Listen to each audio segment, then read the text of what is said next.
मुरादाबाद से सपा सांसद doctor ST Hasan अपने बयानों को लेकर हमेशा विवादों में घिरे हैं। अब फिर से सपा सांसद ने एक नया बयान दिया है। अपने समर्थकों के बीच बैठकर मदरसों के सर्वे पर बयानबाजी करते हुए सपा सांसद का कहना है कि अब अल्लाह से दुआ करो कि कहीं तुम्हारे मदरसों पर बुलडोजर ना चलने लगे, क्योंकि आसमान में मदरसों पर बुलडोजर चल भी रहे हैं। अगर ये निजाम खत्म हो गया तो हम इस्लाम से दूर हो जाएंगे। वहीं आप सांसद डॉक्टर एसटी हसन ने कॉमन सिविल कोड पर कहा कि सरकार अब यूनिफॉर्म सिविल कोड लाने जा रही है, जिसके लागू होते ही तुम्हारे सारे हक खत्म हो जाएंगे, मुस्लिम इरादे मिट जाएंगे, मुस्लिम पर्सनल लॉ खत्म हो जाएगा। तुम अपने बच्चों को क्या दोगे? सपा सांसद ने कहा कि 2019 के बाद से जो हालात उन्होंने पार्लियामेंट में देखे हैं, उसे लेकर वो इतने फिक्रमंद हैं कि उन्हें रात में नींद भी नहीं आती। उन्हें बहुत अंधेरा नजर आ रहा है। लेकिन सीएए एनआरसी लाने की बात हुई थी। हालांकि देश के मुसलमानों ने उसका विरोध किया था, लेकिन अगर वो कानून लागू होता है तो ये सरकार तुमसे माँ बाप दादाओं के कागज मांगेगी। कहाँ से लाओगे? फिर तुम्हें बांग्लादेशी और पाकिस्तानी कह दिया जाएगा, यहाँ से भगाया जाएगा। सपा सांसद मुरादाबाद की कांट विधानसभा क्षेत्र के ग्राम सराय खजूर में ग्रामीणों के बीच ये बयान दिए गए थे। मैं आपसे एक दरखास्त लेके आया हूँ। मैं जब से पार्लियामेंट में गया हूँ और जो हालात मैं देख रहा हूँ 2019 से आज तक, उन हालात से मैं बहुत ज़्यादा फिक्रमंद हूँ। बाज़ी रातें ऐसी होती हैं कि मुझे रात भर नींद नहीं आती, और मैं अल्लाह से यही दुआ करता हूँ कि अल्लाह पाक हमारी कौम के मुस्तकबिल को संवार दे, इन बच्चों के मुस्तकबिल को संवार दे।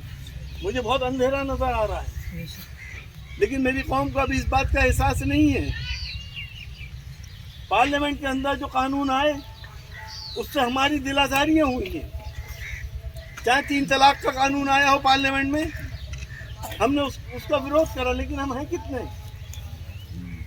सीएए आ गया जिसके अंदर आपसे डॉक्यूमेंट मांगे जाएंगे। एनआरसी जब आएगा तो अजदाद के या दादा पर दादा के नहीं दिखा पाओगे, तो कोई कहेगा आप बांग्लादेश से आए हो, कोई कहेगा आप पाकिस्तान से आए हो, आप हिंदुस्तान से जाओ।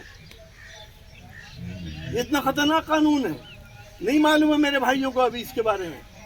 पूरे हिंदुस्तान के अंदर इसके लिए एहतजाज हुए। 3 तलाक का कानून आया, धारा 370 हटाई गई।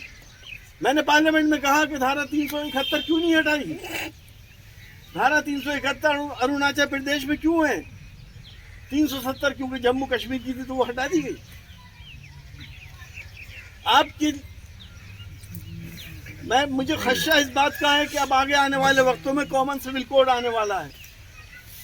कॉमन सिविल कोड का मतलब ये है कि इस्लामिक कानून सब खत्म हो जाएंगे, आपके मुस्लिम पर्सनल लॉ खत्म हो जाएगा। आप जो कुरान पाक की रूह से अपने बच्चों को, अपने औलादों को तरका बांटते हैं, वो खत्म हो जाएगा। साल के बाद उनके बनाए हुए मदरसों के ऊपर ऐसी आफतें आएंगी कि बुलडोजर का खतरा हो रहा है और आसाम में चल भी रहे हैं।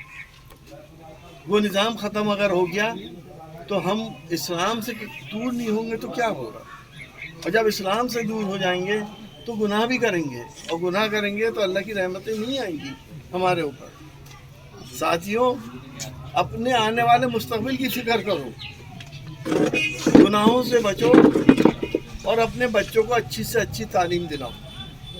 मैं तो हर जगह मैं 2 ही चीज़ें कह रहा हूँ कि अगर आप गुनाहों से बचेंगे तो अल्लाह की रहमत आएगी, क्योंकि आप जानते हैं, तारीख गवाह है, जब सल्तनत उस्मानिया कायम हुई थी, जिसमें सूरज गुरूब नहीं होता था, तुम्हारी बुजुर्गों ने कायम करी थी। और अल्लामा इकबाल ने उस वक्त एक शेर कहा था कि दश्त तो दश्त दरिया भी न छोड़े तुमने, बहरे जुल्मात में दौड़ा दिए घोड़े तुमने। समंदर के अंदर जब सुल्तान ने कहा कि अपने घोड़े डाल दो, तो लश्कर इस्लाम समंदर में घोड़ों पे पार कर लिया उसने। और ये फारस की खाड़ी थी, उसके आगे ईरान आ गया था। ईरान में उस वक्त आर्यंस रहते थे जो बुत परस्त थे। उन्होंने देखा कि ये कौन है जिन समंदर में घोड़ों से आ रहे हैं, तो उनके भाई ये तो देवता है, ये जो कुछ कह रहे हैं मान लो। कोई लड़ाई नहीं हुई, कुछ नहीं हुई, और वो इस्लाम कबूल किया उन्होंने। तो मैं आपसे पूछ रहा हूँ, आज हम जैसा मुसलमान अगर दरिया में घोड़ा डाल देगा तो डूब जाएंगे। वो कौन सी ताकत थी जिसने घोड़ों को पार कराया? वो उस परवरदिगार जो तमाम जहानों का मालिक है और सबका पालनहार है। साथियों, उसे याद रखो। वक्त आते रहेंगे जाते रहेंगे, सियासी लोग आते रहेंगे जाते रहेंगे, विकास होता रहेगा टूटता रहेगा, लेकिन तुम्हारी इज्जत, तुम्हारा वकार इस मुल्क में बरकरार रहे। एसटी हसन को इसकी सबसे बड़ी फिक्र है। कोई सेशन ऐसा नहीं होता जिसमें मैं आप लोगों की बात नहीं करता पार्लियामेंट में। और जब सीए कानून आया था, अमित शाह सामने बैठे थे, उनसे मैंने उस वक्त ये कहा था कि अमित शाह जी, इस मुल्क को आज़ाद कराने में हमारे बुजुर्गों ने अपना खून दिया था। इसलिए नहीं दिया था कि आज 70 साल के अब यूट्यूब पे कि मंत्री जी हमें ये बता दो कि हिंदुस्तान को उस जगह पर लेकर मत जाओ जहाँ पर इंसान को इंसान से डर लगने लगे। हम प्यार मोहब्बत से रहना चाहते हैं, इस मुल्क के अंदर हिंदू मुस्लिम इत्तेहाद से रहना चाहते हैं, वो हमारी तहजीब में है।